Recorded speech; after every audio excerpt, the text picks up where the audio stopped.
Hello mga kanaytay, andito na tayo sa ating second destination. Ayan, at malapit na tayong bumaba at nakikita ko na ang napakagandang temple at napakalaki.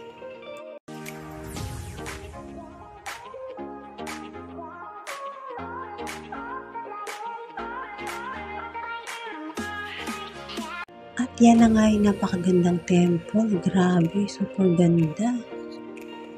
So, ayan, panoorin nyo lang, tingnan nyo mabuti, napakaganda niya.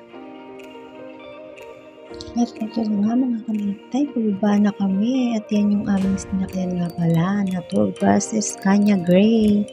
So, napakalaking bus niyan.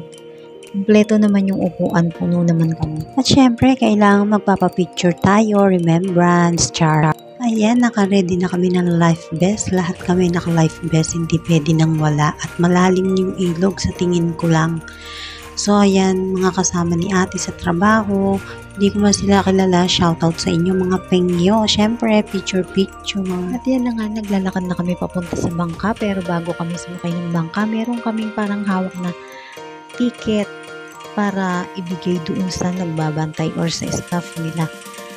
Para alam nila kung sino yung bayad or hindi, kung sino yung kasama sa isang tour bus. Ayan nga pala yung ticket.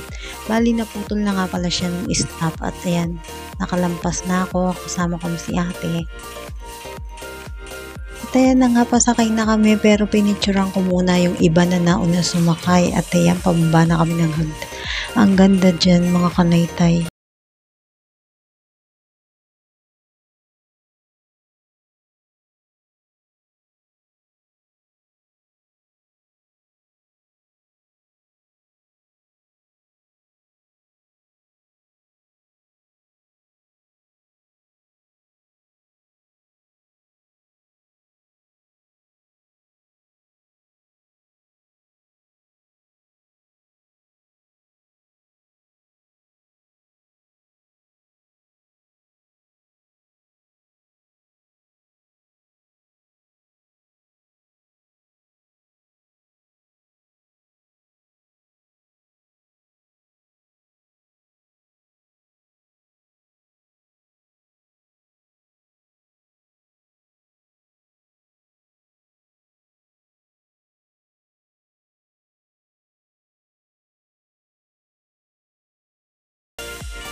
At yan na nga mga kanaytay, malapit na kami bumaba.